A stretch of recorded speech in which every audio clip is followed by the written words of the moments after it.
Hello students, welcome to my channel easy learning account. आज के इस वीडियो में हम एक और मेथड पढ़ेंगे for the profit ascertaining of the single entry system या फिर अकाउंट्स फॉर इनकम्प्लीट रिकॉर्ड्स। जो कन्वर्जन मेथड आज हम इस्तेमाल करेंगे बहुत ही इजी मेथड है। एक्चुअल में क्या होता है बेटा, सिंगल एंट्री सिस्टम में हम डबल एस्पेक्ट्स को ना दिखाकर केवल ट्रीटमेंट का वन एस्पेक्ट दिखाते हैं, जिसकी वजह से ना तो हम ट्रायल बैलेंस बना सकते हैं, ना ट्रेडिंग एंड P&L, और यहाँ तक कि हमें बैलेंस शीट में भी प्रॉब्लम आती है।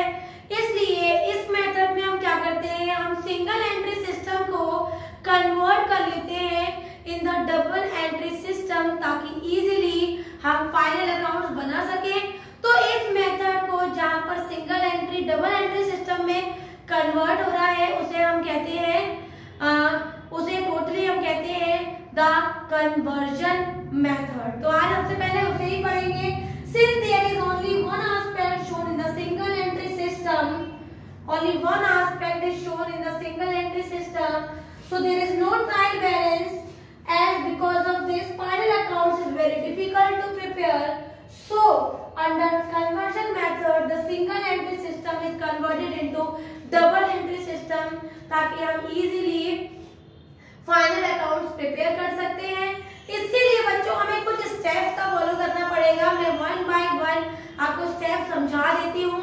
तो पहला स्टेप है हमारा preparation of opening statement of affairs. Opening statement of affairs का मतलब ये है सीधा सीधा ओपनिंग बैलेंसेस हमारे पास क्या क्या है वो आइडेंटिफाई करना, जैसे cash in and cash in bank और जितने भी बिल्स पेपर्स, मतलब टोटली वो बैलेंस जो हमारे इंपॉर्टेंट बैलेंस शीट में हमें लिखने होते हैं, लायबिलिटीज में, एसेट्स में, और वो ओपनिंग बैलेंसेस हमें निकालने के लिए बेसिकली ओपनिंग कैपिटल भी निकल जाती है इससे। तो this is how we prepare the opening statement of affairs. इसमें opening debtors, opening creditors, opening bills payable, opening bills receivable सब लिखा जाता है, ताकि अल्टीमेटली हम ओपनिंग कैपिटल निकाल सके या जो भी वैल्यू हमें नहीं दे रखी है ओपनिंग में हम उसको बैलेंस करके निकाल लें, राइट।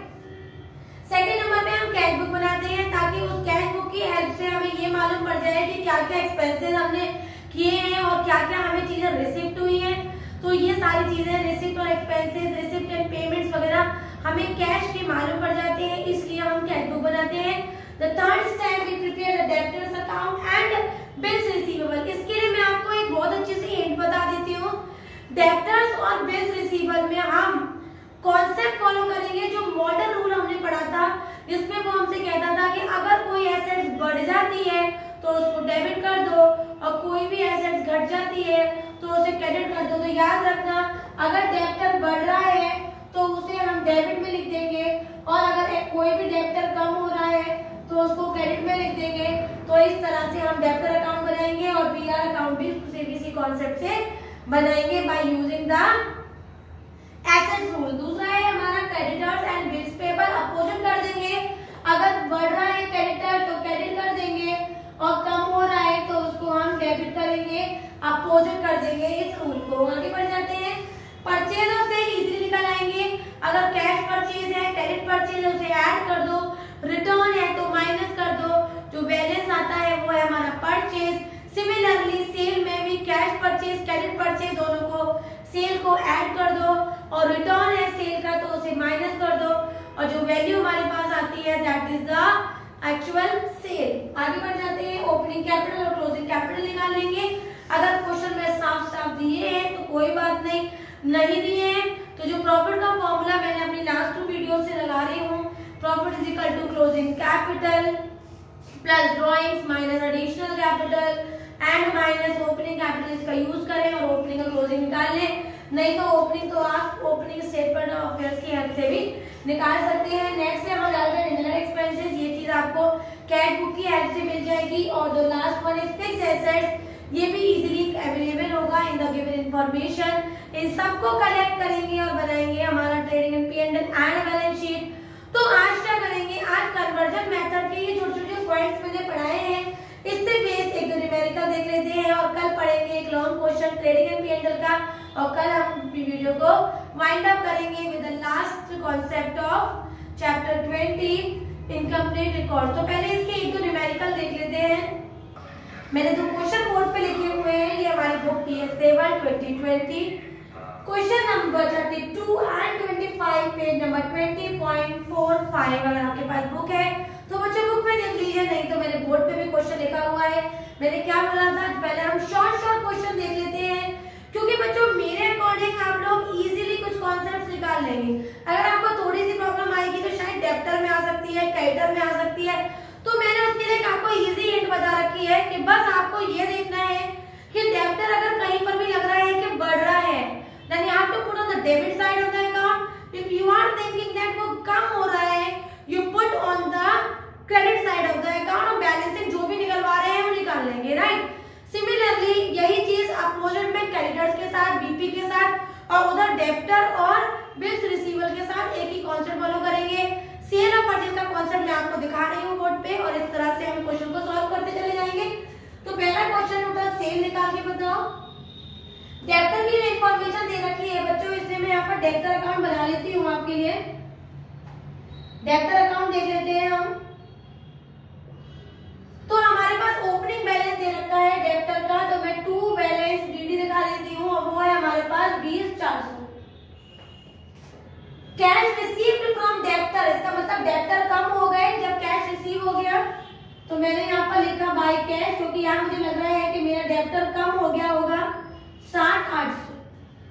रिटर्न इनवर्ड मतलब कुछ सामान जो मैंने भेज दिया था वो मेरे पास वापस आ गया, तो मेरा डेप्टर कम हो गया होगा बाय रिटर्न इनवर्ड। दे रखा है हमें 5400। नेक्स्ट है बैक डेप्ट, मतलब बैक डेप्ट मतलब डेप्टर का पैसा जो मिल रहा था उसमें कुछ पैसा डूब गया, तो डेप्टर यहाँ पर भी कम हो गए, तो बाय बैक डेप्ट वो दे रखा है हमें 2400। और क्लोजिंग डेप्टर बच्चों हम यही लिखते हैं बाय बैलेंस सीडी के नाम से, ओपनिंग यहाँ क्लोजिंग यहाँ, और वो दे रखी है हमें 27,600, राइट। बैलेंसिंग करेंगे और यहाँ पर हमारा निकल के आ जाएगा क्रेडिट सेल। क्या निकल के आ जाएगा? क्रेडिट सेल की बैलेंसिंग आ जाएगी। तो बैलेंसिंग कर लेते हैं।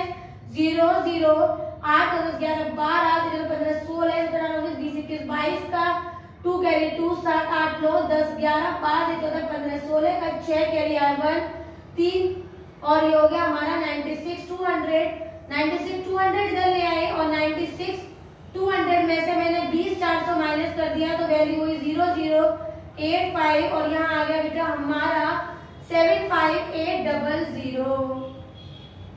ठीक है, और ये हमने यहाँ पर लिखा। और फिर क्वेश्चन में हमें बताया है कि हमारे पास कैश सेल है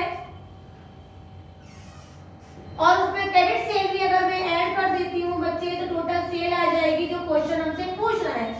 तो कैश सेल है हमारे पास 56,800 और क्रेडिट सेल है हमारे पास 75,800, दोनों को ऐड करेंगे और वैल्यू हो जाएगी 0062, यहाँ गया 8 9 10 11 12 13 1,32,600। तो इस तरह से जैसे मैंने डेबिटर अकाउंट बनाया ना, आप इस तरह से अपोजिट करके क्रेडिट अकाउंट भी बना सकते हो।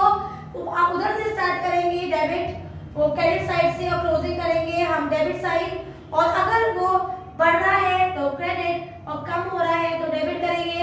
Use the opposite concept as we use in the debtors account. दूसरा एक और छोटा सा क्वेश्चन है, परचेज निकालने को कह रहा है। कॉस्ट गिवन है बच्चे, तो बहुत इजी सा फॉर्मूला यूज करेंगे। Cost is equal to opening stock plus net purchase plus direct expenses minus closing stock. जो जो हमें दिया हुआ है इसे लिख लेते हैं 65,000। ओपनिंग स्टॉक है बच्चे हमारे पास 4,000। नेट परचेज हमें निकालने को कह रहा है क्वेश्चन। ओपनिंग यहाँ पर डायरेक्ट एक्सपेंसेस दिए नहीं है और क्लोजिंग दे रखा है हमें 5,000। बैलेंसिंग कर लेते हैं बेटा। अगर मैं माइनस की वैल्यू इधर कर दूंगी तो मेरे पास वैल्यू आ जाएगी 65,000 minus 4,000 plus 5,000 equals to net purchase. ठीक है, मैंने क्या किया 65 में 5 ऐड किया 70 हो गया और 70 में से 4 गया तो वैल्यू आ गई 66,000। This is the value of net purchase. और इस तरह से मैंने कॉस्ट का फॉर्मूला लगा के नेट परचेज निकाल लिया। और अगर मैं आपको एश्योरिटी देती हूँ कि अगर क्वेश्चन में सेल के हिसाब से भी अगर कॉन्सेप्ट आ रहा है बच्चों और ग्रॉस प्रॉफिट का कॉन्सेप्ट भी आपके पास है, तो एक चीज हमेशा याद रखना cost is equal to net sale minus gross profit या फिर प्लस ग्रॉस लॉस, ये भी हमारे काम आएगा। तो मैंने दोनों ही फॉर्मूले लिख दिए हैं, जो आपको इजी लगे उसे सॉल्व करेंगे। स्टेप्स को याद रखेंगे क्योंकि कल की वीडियो में lastly completing the course I will show you how to prepare the trading and P&L account and balance sheet in the chapter account for incomplete records, और वाइंड अप करेंगे हम अपने पूरे पॉइंट को। अगर आज की ये small concept preparation of debtors account, preparation of purchase, calculating sale और कॉन्सेप्ट ऑफ कन्वर्जन आपको समझ में आया हो, वीडियो अच्छे से क्लियर हो गई हो, तो मेरी वीडियो को लाइक करें, शेयर करें और हाँ मेरे चैनल को सब्सक्राइब जरूर करें। Thank you.